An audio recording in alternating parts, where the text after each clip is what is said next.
PK fire! Come on, PK Shulk, you fire! got this. PK fire! Check PK this out. fire! Take that grill. Oh, there you go. I got you. A good old smash from Chill. Video games are serious business. Or at least that's what the internet tells me. They are a billion with a B dollar market with ties to many other industries. But usually messing around in your favorite game doesn't lead to legal action, which is not the case with today's topic. Stop right there, criminal scum! So settle in for a case that saw a group of gamers dig too deep. One which started with fun and ended with theft, industrial espionage, international fugitives, fatalities, and the flagship series for one of the biggest tech companies in the world.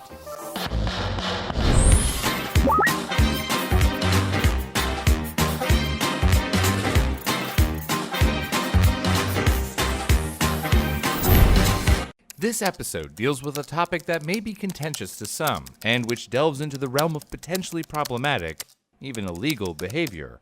We're not lawyers. We're just looking at the topic from an unbiased perspective.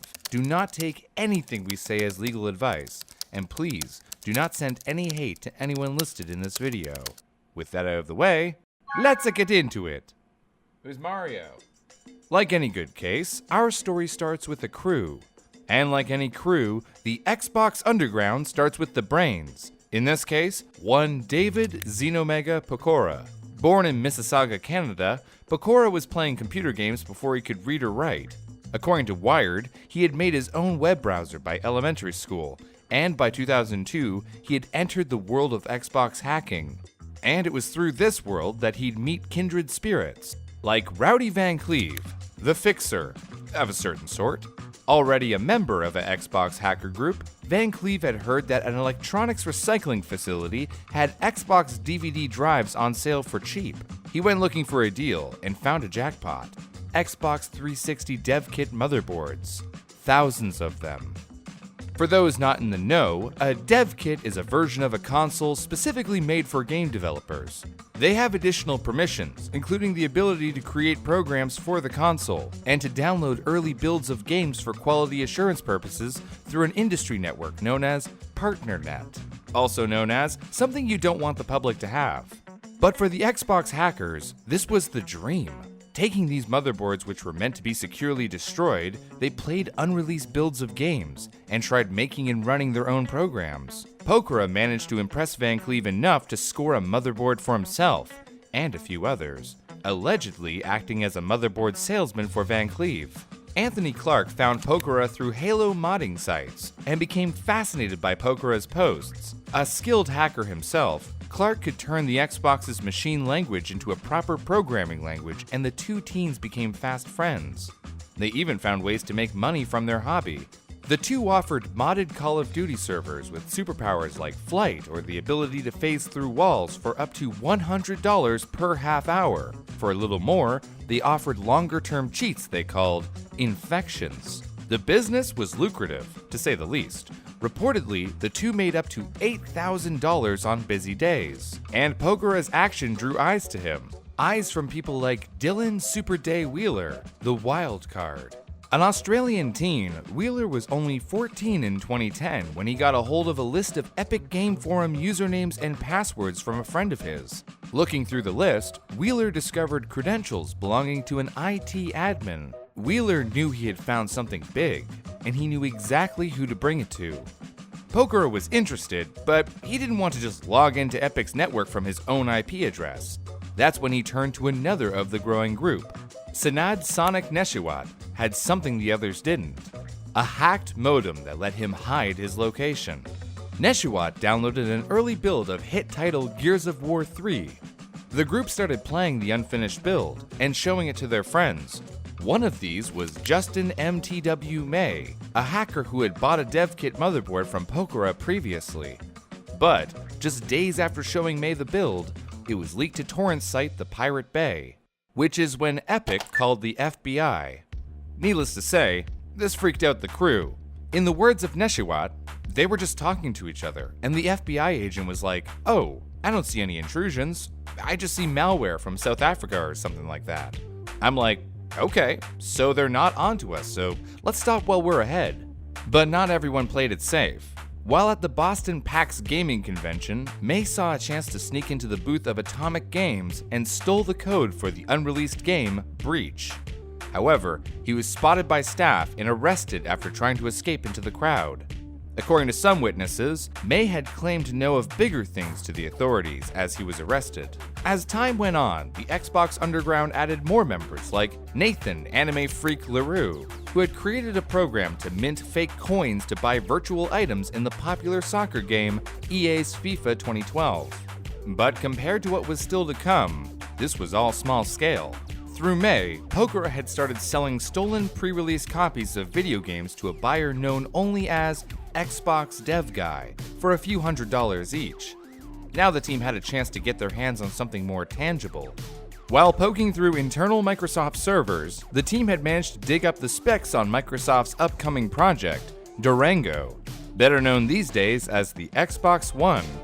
But instead of selling the information, the team came up with a different plan.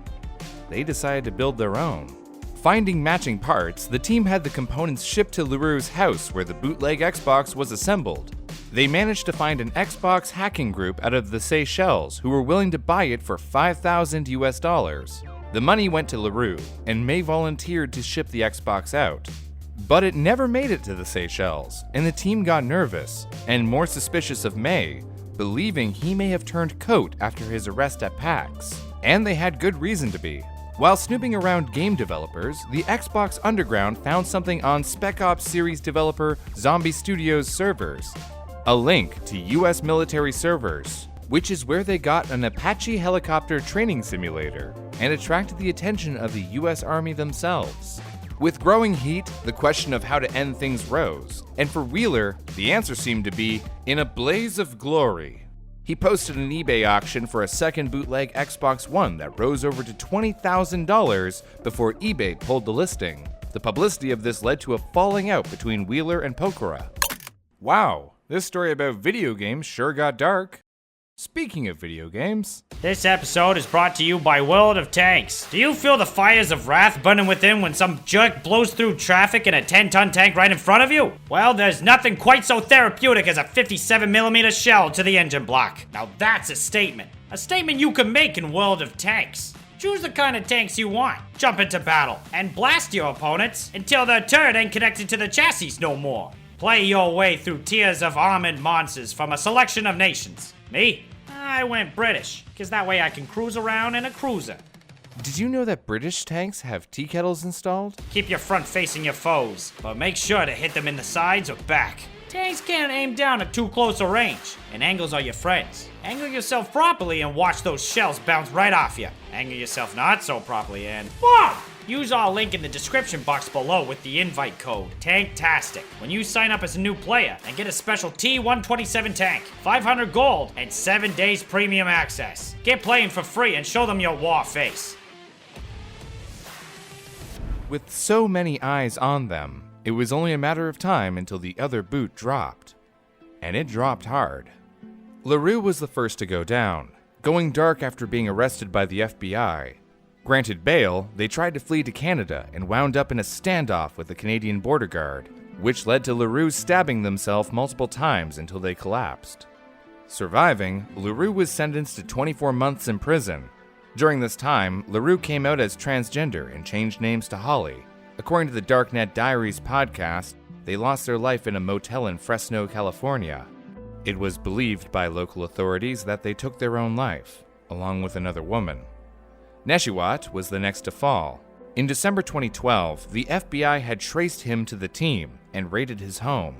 He posted a copy of his warrant online, which Wheeler picked up and used to dox the special agent and judge involved in the case. Having drawn more attention, Wheeler was arrested by Australian police in connection to the team in an early morning raid. Released on bail, Wheeler fled from Australia to his mother's home country, the Czech Republic, resulting in his mother being arrested and sentenced to 18 months in prison for aiding in his escape. Pokora was arrested in 2014 while crossing the border into the USA to pick up a bumper for his project car, which May had held onto for him. Both Pokora and Neshiwat were sentenced to 18 months in prison. After LaRue's arrest, Clark and another team member, Austin AA Monkey Alcala, had started a business selling fake FIFA coins, which had blossomed into a $1 million venture. Both were arrested for wire fraud. Alcala cooperated and faced only supervised release in a plea bargain. Clark passed away from a lethal mixture of alcohol and medication before his trial ended. His family insists it was not intentional. And May? Well, after the case closed, he was arrested on separate charges of scamming companies like Cisco and Microsoft out of millions of dollars worth of hardware. What had started with simple curiosity had turned into something bigger, something uglier. It had gone from a group of friends playing games to a mess of legal and moral offenses that destroyed lives, and even ended some. In the end, well, maybe Poker's words best sum it up. As much as I consciously made the decisions I did, I never meant for it to get as bad as it did. What it turned into, it's regrettable. Hey folks, thanks for watching the episode, and thank you to World of Tanks for sponsoring it. We had a good time with it. And if you think you'd have fun with it too, we've got a link in the description to get you started.